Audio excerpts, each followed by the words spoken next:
There are still some problems that our team can face during the norming stage.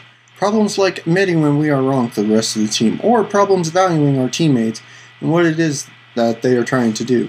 We can also have problems of growing relaxed and becoming reluctant to strive for more, which can cause us to lose track of the situation we are in and the people who support us. Admitting that we are in error is something that since birth we humans haven't been good at doing. Sometimes it is because we worry that if we admit our mistakes, it will lower our standings with our peers, and sometimes it is our personal pride or ego that doesn't want to admit that we were wrong.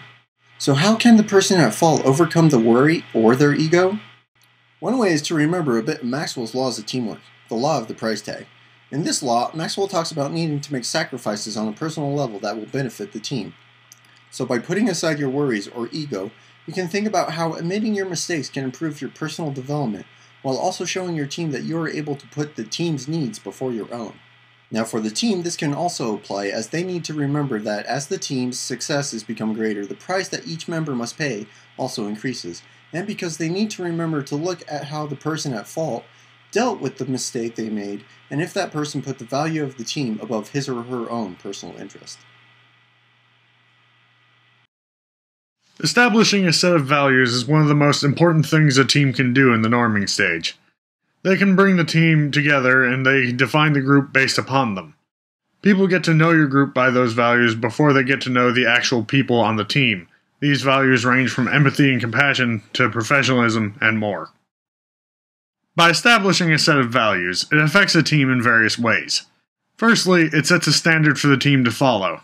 This means that the team can take note of their current activities and how they're doing their work, and compare it to the ideals.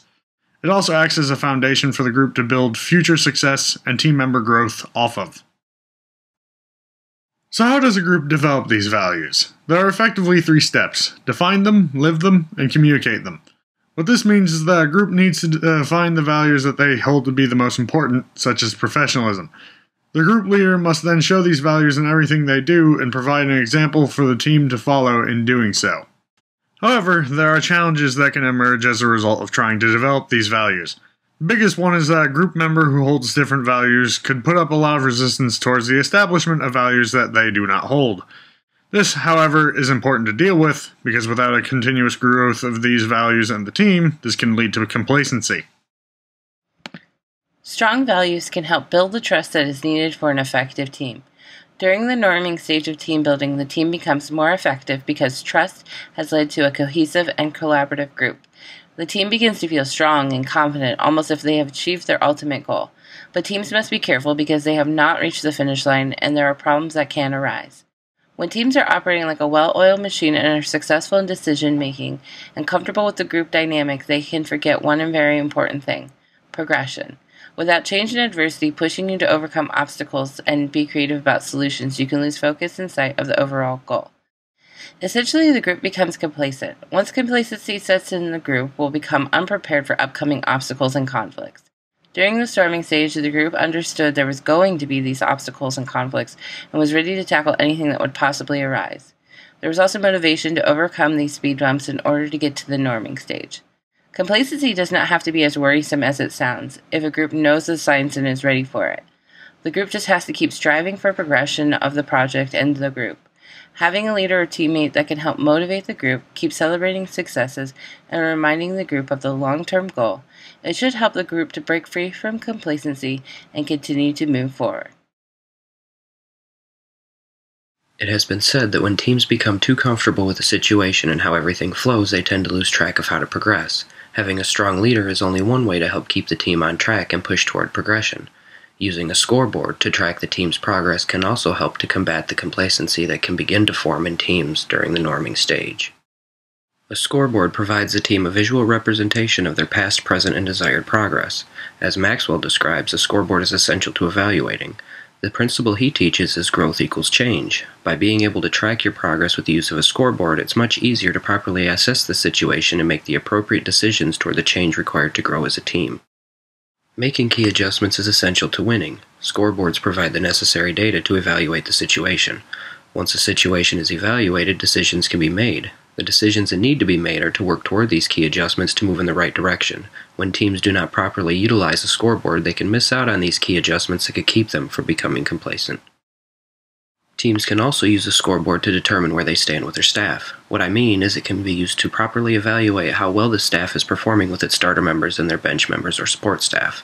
Not only should teams be focusing on forming their star team, but they also need to worry about other members that can be called in if needed. Scoreboards help to form a solid group of bench members as well. Having great support staff is essential to a successful team, so it is no wonder that the focus should be placed on the apprentice. Because they are vital to the efficacy of a project, bench players are often the stars of a team during the next project. As such, it is easy to see how this supporting member, becoming so familiar with the intricacies of everyday tasks and the inner workings of the project, often find themselves in a position to then multiply the success of the starter. Within any team, there will be a large quantity of supporting staff associated with just one member. This is mainly because it is impossible for one person to complete every task with the effectiveness and quality required to create something exemplary, but also because talents vary from person to person and need to be highlighted for the group to succeed. This allows the supporting individual to really display their own strengths, potentially making them more valuable than the starter if placed correctly. Another advantage is to the team as a whole. If the starter is somehow unable to complete their duties as required, it is less inhibiting when a supporting team member takes over the role. In this critical time, supporting members are often utilized to complete the task at hand. A good supporting team member will take over and complete the most basic of requirements, while a great supporting team member will take over and create something extraordinary. It all depends on how they are groomed in times lacking crisis. In essence, the success of a team rests comfortably in how well each member is placed, how much they are encouraged, and which talents are applicable to the project at hand. If we are to progress, the team must be relying upon each other and maintain a certain amount of trust and loyalty. With these qualities, we will all be able to accomplish any goal set before our team.